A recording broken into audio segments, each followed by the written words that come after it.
Before we get into your club and its current state of affairs, I've known you for more than 10 years now, and I never got around to asking you this one question. What made you a Manchester United fan? I almost said an Arsenal fan. Toba, toba.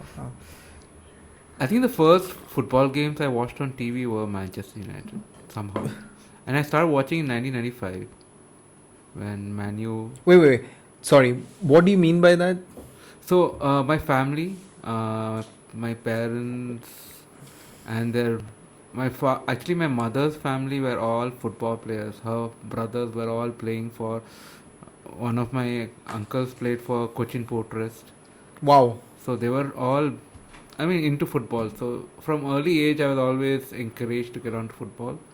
And then the first matches that I actually saw of a domestic competition, football World Cups, everybody used to watch. But domestic, I think the first one I watched was the Premier League, just in 1995 when it started. I have faint memories of that. Mm-hmm. And You remember what exactly drew you to this red and not the others? I think it's the first foray into something that you love, the first thing that you see, and you fall in love with it, and you just keep following it. And the relationship has grown, I wasn't a big Man U fan maybe 15 years back. Yeah. So, but it has grown through the years, and especially Alex Ferguson, his team, Yeah. has been a big influence. The Yeah. way they played, the way they won everything. Yeah. Being called winners is a good thing, right? I wouldn't know much about it. You were at a point of time. Now we are coming to it. We are still stuck in a limbo. It was for me.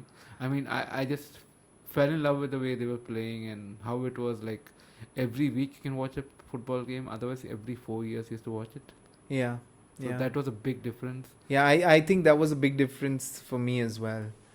The fact that when you build up that euphoria for that World Cup, when it goes away, it really feels like something's missing. Yeah, it's like emptiness. Yeah, you want to fill that up. That's exactly how I got drawn into it. And ironically enough, now when the World Cup or any internationals happen, I feel that vacuum. I want the club games back.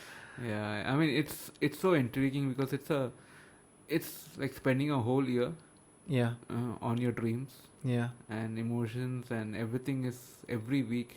And now I know why it's like why any Premier League that works, like English Premier League is the most famous, and why people enjoy it a lot more because it's so much gripping. It every week of your yearly life you spend most of the weeks. I mean, planning, focusing, seeing, opinion. I mean, giving your reviews, talking about it, feeling your emotions through the whole thing. I think it's become part of life, right, for each one of us.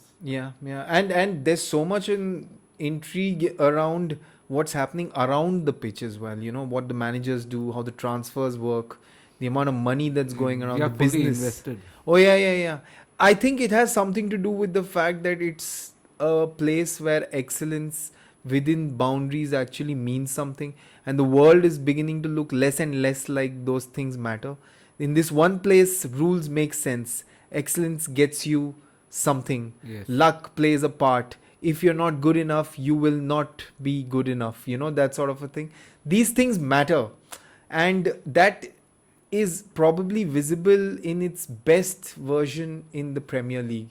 You know, and I really wish that somehow that kind of perspective outside of the sport itself can be brought to the Indian football leagues as well, you know.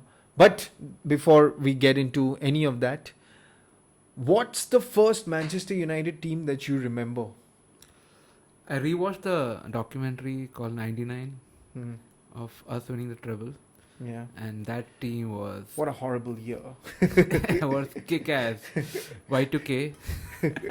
Oh yeah. It was a Y2K year, but kick ass team it was. Oh my god, what a team. So We- in the 1999 team, which was full of stars, who was that one player that made you go like, this is the team that is going to be my team for all my life?